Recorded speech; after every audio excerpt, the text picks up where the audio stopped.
Il est 22 heures, mesdames et messieurs, bonsoir et bienvenue sur Télé Djibouti pour suivre cette édition de la soirée au sommaire ce soir.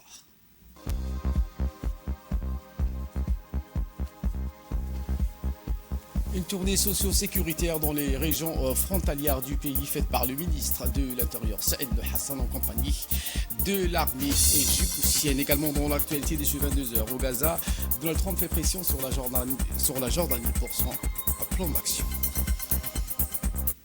Voilà pour les titres. Merci si vous nous rejoignez sur Télé Djibouti. Et nous entamons avec cette délégation de l'Assemblée nationale conduite par le président de l'État, Mohamed Dileïta, reçu donc à la Douma de l'État de la Fédération de Russie par M.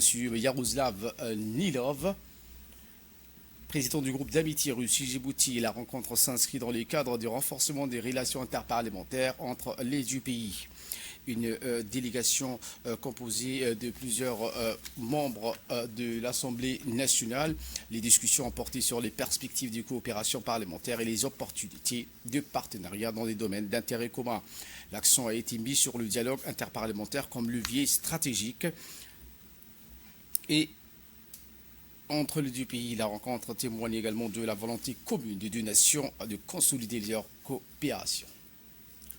Eh bien, à l'occasion de cette visite officielle à la Fédération de Russie, M. Dileïta, Mohamed Dileïta, s'est rendu donc à la mosquée cathédrale de Moscou, un symbole majeur du patrimoine islamique en Russie. Il a été accueilli par Nourimenov Anvorich, vice-président de l'administration spirituelle des musulmans de la Fédération de Russie. Les discussions ont porté sur le rôle du dialogue interreligieux, la promotion des valeurs, tolérance et de coexistence pacifique, ainsi que les relations entre les communautés musulmanes de Russie. M. Dileïta, Mohamed Dileïta a également visité les monuments historiques de la mosquée cathédrale, témoin du riche héritage islamique de la Russie. Une visite qui a permis donc d'apprécier l'architecture remarquable du site et son importance spirituelle pour les musulmans de Russie. En signe de l'amitié et de fraternité, le président de l'Assemblée nationale a honoré ses hôtes en leur offrant des exemplaires du Saint-Coran en Afar et en Somalie, les deux principales langues nationales de notre pays.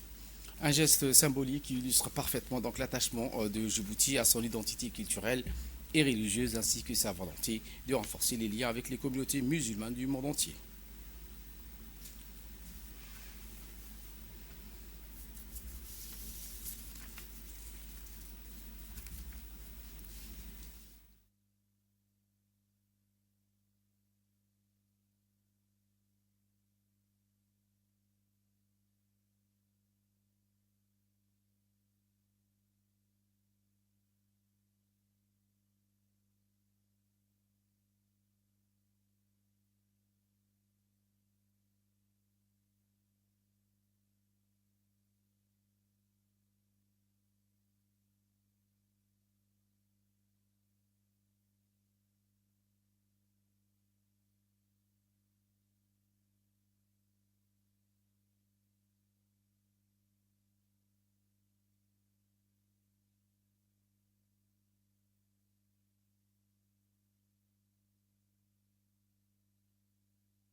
Je vous l'ai dit en titre, dans le cadre de l'action gouvernementale visant donc à promouvoir le développement local et améliorer la gouvernance des proximités, le ministre de l'Intérieur et des membres du ministère de la Défense ont conjointement initié une tournée socio-sécuritaire dans les régions de l'intérieur, précisément dans les localités frontalières. À Bouya, par exemple, ils ont été accueillis par le préfet de la région, les autorités locales, ainsi que les notables et les représentants de la société civile.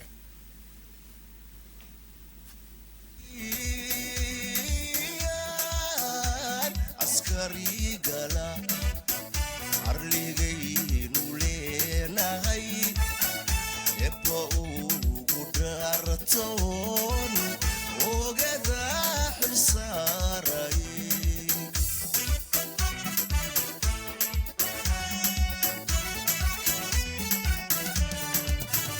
ma ogtahay ilwaadi markii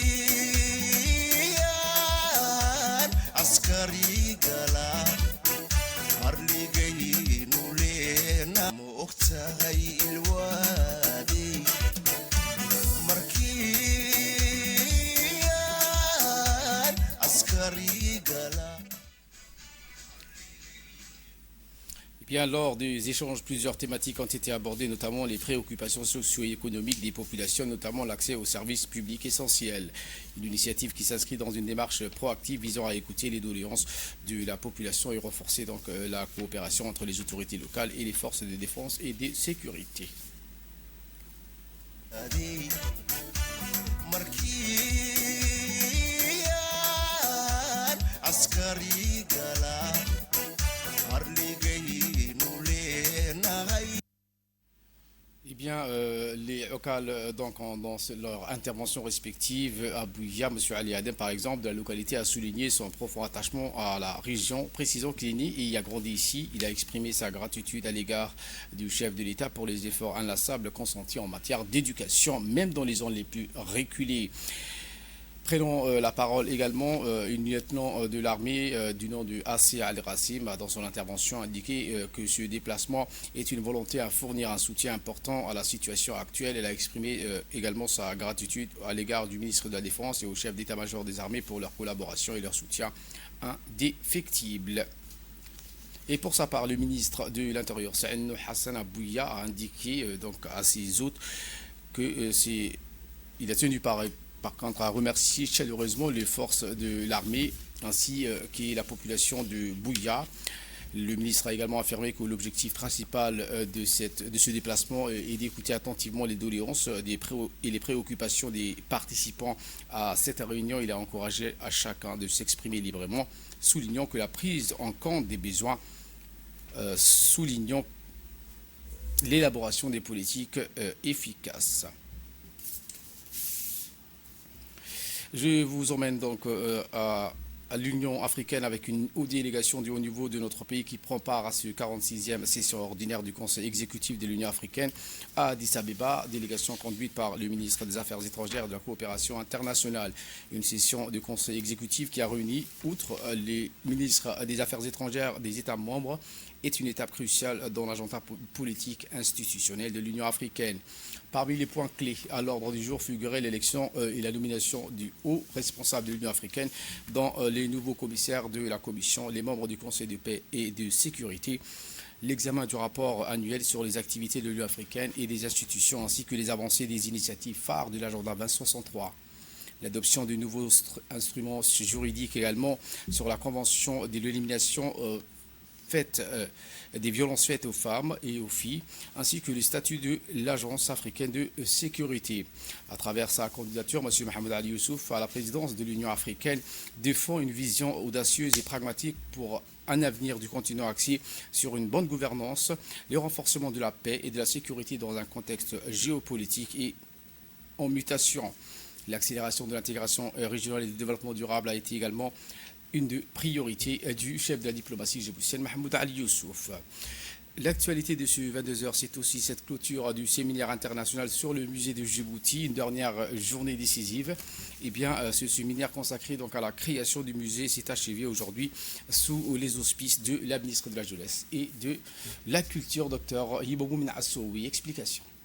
La clôture du séminaire international sur le musée de Djibouti. Ce séminaire international a été organisé avec le bureau de l'UNESCO à Djibouti, dont l'appui a été déterminant pour la réussite de ces travaux. L'UNESCO, partenaire clé du développement culturel et patrimonial à Djibouti, a accompagné la réflexion sur la création du musée national. À travers ce soutien, l'organisation réaffirme son engagement aux côtés du gouvernement djiboutien pour la préservation et la valorisation du patrimoine culturel tout en favorisant le dialogue interculturel et le développement durable. La troisième et dernière journée du séminaire a été donc articulée autour de 3 axes majeurs essentiels, à savoir la concrétisation du projet, la présentation des discussions des rapports d'atelier, les groupes de travail ayant planché sur divers aspects du projet au cours des sessions précédentes. Démarche également et méthodologie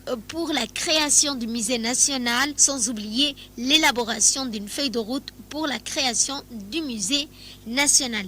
Les experts et administrateurs culturels ainsi que tous les participants ont travaillé sur une vision cohérente et pragmatique pour le projet. Plusieurs dimensions ont été explorées dans les approches muséologiques et méthodologiques adaptées, l'implication des partenaires nationaux et internationaux, les ressources de financement potentielles. La ministre de la Jeunesse et de la Culture, Dr Hibo Moumina Assoui, s'est exprimée en ces termes. Séminaire international de 3 jours en présentiel mais aussi à distance. Donc j'ai vu qu'il y a eu beaucoup d'interventions en visioconférence. Donc tous les experts aussi djiboutiens qui nous viennent des entités scientifiques mais aussi des différents ministères. Les jeunes qui sont là parce que tout travail des conservations et des transmissions les concerne beaucoup plus directement. Dans ce 3 jours de réflexion autour de ce gros projet de création du musée national de Djibouti. Alors moi-même, quand j'étais à l'université, je m'intéressais plus particulièrement à tout ce qui est recherche en sciences humaines et sciences sociales. Donc c'est un projet qui à chaque fois recueille beaucoup d'intérêt et beaucoup d'attention. Aussi bien maintenant que je suis dans le gouvernement, mais aussi du gouvernement et au plus haut niveau du président de la République, son Excellence Ismaël Omar Guelleh, qui tient beaucoup à ce que le travail de préservation et des transmissions de tous nos données, donc que ce soit patrimoniaux dans le sens de PCI et PCM, mais aussi tout ce qui est archivistique, historique, mais aussi nos différentes richesses et diversités puissent non seulement être étudiées, recueillies, récoltées, mais ce qui nous concerne plus particulièrement au niveau du ministère, puisqu'il y a plusieurs ministères qui interviennent, notamment de la recherche et de l'enseignement supérieur, mais aussi de l'éducation, mais plus particulièrement ce qui concerne le département de la culture, qui est donc la question de la valorisation et de pouvoir en effet transformer, partager plutôt toutes ces données, recueillies, récoltées, valorisées au niveau international aussi, auprès des jeunes, et je vois que vous avez beaucoup insisté sur la dimension didactique, pédagogique, qui est très importante. Donc je voudrais tout d'abord vous féliciter, vous remercier d'avoir pu débattre d'une manière vraiment très précise, dans le détail, avec les différentes dimensions. Donc vraiment, nous recueillons vos recommandations avec beaucoup d'intérêt que nous allons aussi transmettre. Donc ça va nous permettre en effet d'avoir une plaidoirie qui est vraiment éclaircie par les discussions des experts scientifiques, mais aussi, j'y tiens beaucoup, par les témoignages, parce qu'il ne faut pas oublier l'expérience. Beaucoup de gens ont travaillé de près ou de loin sur ces projets de musées. L'actualité de ce 22h, c'est aussi donc l'inauguration de 2 projets d'infrastructure à Arta réalisés par le Conseil régional, parrainé par le ministre délégué chargé de la décentralisation, M. Qassim Haroun Ali. Le ministre a été accueilli dans une ambiance festive par une foule en liesse, d'abord à Ouéa, puis à Arta.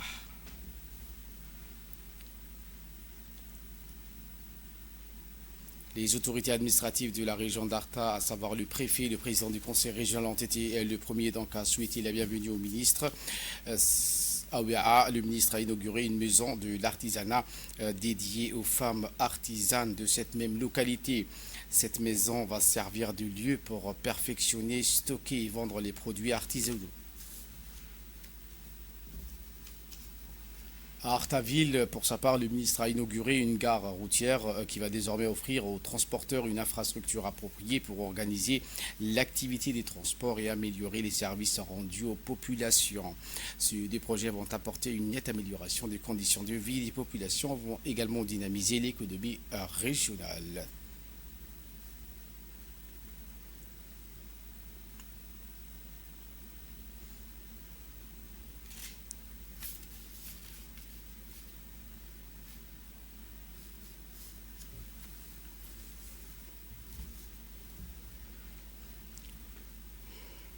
Prenant la parole, le ministre donc a tenu à féliciter le conseil régional d'Arta pour le succès obtenu dans la réalisation de tous ces projets sur programme d'Adil. Un honneur d'être parmi vous aujourd'hui pour inaugurer cette salle artisane de WEA. Donc aujourd'hui, c'est ce qui a été fait dans le cadre du programme ADIL. Et l'honneur revient surtout à notre cher président, le président de la République, M. Ismaïl Omar Guelleh, qui n'a pas ménagé ses efforts pour que l'Union européenne subventionne la décentralisation et accompagne la décentralisation aujourd'hui. Aujourd'hui, c'est la concrétisation de ces démarches auprès de l'Union européenne par la République de Djibouti et en sa tête le président de la République qui nous donne aujourd'hui l'occasion d'inaugurer cette infrastructure. Et ce n'est pas uniquement cette infrastructure parce qu'il y a plus de 91 projets dans toutes les régions. Nous remercions aussi l'Union européenne et surtout l'ambassade de France pour nous accompagner dans ce projet. En bref, donc en image, l'armée djiboutienne a l'honneur d'annoncer, après les visites médicales de l'enquête de moralité, la liste finale et officielle du candidat retenu pour l'enrôlement au sein des forces armées. Cette liste sera retenue et affichée dans les arrondissements de la capitale et la préfecture de la région. Un mot d'environnement à présent, où le ministère de l'Environnement et du Développement durable, en collaboration avec l'Organisation des Nations Unies pour l'alimentation et l'agriculture, a organisé à l'hôtel Kempinski Palace un atelier de lancement du projet intitulé « Renforcer les cadres stratégiques ». Ce projet qui a un but principal de renforcer les capacités nationales pour assurer une gestion efficace des fonds climatiques, un événement qui a réuni donc, outre le secrétaire général, plusieurs également responsables.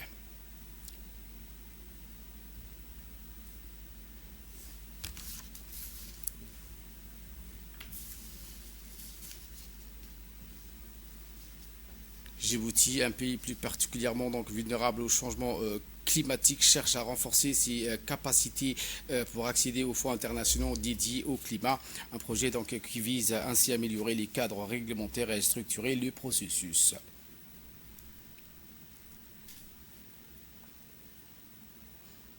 Et bien, dans une intervention faite à cette occasion, le représentant de la FAO s'est exprimé en ces termes. Mesdames et messieurs, je suis honoré de prendre la parole aujourd'hui au nom de la FAO à l'occasion de l'atelier de lancement. Ce projet que nous inaugurons ensemble et qui est intitulé « Renforcement des cadres stratégiques et des processus pour faciliter l'accès au financement climatique à Djibouti » s'inscrit dans un contexte d'urgence où les défis posés par le changement climatique exigent des réponses adéquates, concertées et innovantes. Mesdames et messieurs, un changement climatique est une réalité indéniable qui affecte nos écosystèmes, les modes de vie des populations aussi bien rurales que citadines. En tant que pays aride et vulnérable aux phénomènes climatiques extrêmes, Djibouti est confronté à des défis majeurs, notamment la rareté des ressources en eau, la désertification et l'augmentation des températures. Ces impacts, s'ils ne sont pas atténués, mettront en péril les moyens de subsistance des populations et la sécurité alimentaire du pays. Face à cette situation, l'accès au financement climatique est une opportunité capitale. En effet, le Fonds vert pour le climat, que nous mettons en acronyme FVC, principal mécanisme financier mondial qui est dédié à la lutte contre le changement climatique, offre une occasion unique de mobiliser des ressources pour financer des projets adéquats en vue de renforcer les capacités des acteurs nationaux. Écoutons à présent le secrétaire général du ministère de l'Environnement. Nous vivons une époque où le changement climatique est devenu l'un des défis les plus pressants de notre siècle. Chaque jour, nous sommes témoins d'événements météorologiques extrêmes qui bouleversent les écosystèmes et les sociétés, notamment vagues de chaleur, sécheresses prolongées, inondations destructrices et élévation du niveau de la mer. Ces phénomènes n'épargnent aucun pays et appellent une réponse mondiale forte et concertée. Face à cette urgence, la communauté internationale a mis en place des instruments juridiques et financiers pour accompagner les pays en développement dans leur transition vers un développement plus résilient et bas en carbone. Djibouti, en tant que partie prenante de la Convention cadre des Nations Unies sur le changement climatique, s'engage activement à aligner ses politiques et ses actions climatiques avec les engagements internationaux, notamment l'accord de Paris. Par ailleurs, comme vous le savez, Djibouti est particulièrement vulnérable aux effets du changement climatique. Nos ressources naturelles limitées, combinées à une forte dépendance aux importations alimentaires et un accès restreint aux ressources en eau, font de notre pays l'un des pays les plus exposés aux risques climatiques en Afrique. Les principales composantes du projet sont le renforcement des capacités de gestion nationales pour assurer une gestion efficace des fonds climatiques et une meilleure intégration des priorités climatiques dans les politiques nationales. Le développement d'outils et méthodologies pour l'identification, l'évaluation et le suivi des projets climatiques à soumettre au Fonds vert pour le climat. La mise en place d'un cadre de gouvernance amélioré, incluant la formalisation des procédures et non-objections et la structuration des dialogues entre acteurs publics, privés et associatifs. L'appui à l'engagement du secteur privé et de la société civile afin de maximiser l'impact du financement climatique et de garantir une approche inclusive. Le développement d'un système de suivi et d'évaluation des financements climatiques pour assurer une transparence et redevabilité accrue. Et en nouvelle du monde, je vous le disais en titre, le président américain Donald Trump fait pression sur la Jordanie pour son plan d'action. Faldous nous en dit plus. Gaza, Donald Trump fait pression sur la Jordanie pour son plan d'action. La Jordanie abrite plus de 2 millions de Palestiniens et comme d'autres États arabes, elle a catégoriquement rejeté le plan de Donald Trump visant à déplacer les civils de Gaza. Le ministre jordanien des Affaires étrangères a déclaré la semaine dernière que l'opposition de 100 pays a l'idée que Trump était ferme et inébranlable. Israël a menacé mardi de reprendre sa guerre dans la bande de Gaza si les otages n'étaient pas libérés d'ici samedi dans le cadre de l'accord de cessez-le-feu auquel le Hamas a affirmé rester attaché. Le cessez-le-feu censé durer 2 semaines entre Israël et le mouvement palestinien en vigueur depuis le 19 janvier s'est fragilisé ces derniers jours et les négociations sur la deuxième phase de l'accord n'ont toujours pas commencé. Le président égyptien Abdel Fattah al-Sisi, qui est également attendu prochainement à la Maison-Blanche, a lui aussi réaffirmé mardi le droit des Palestiniens à vivre sur leur terre. Voilà pour l'essentiel de ces 22h. Merci de votre fidélité. Restez avec nous. Le programme continue sur Télé Djibouti.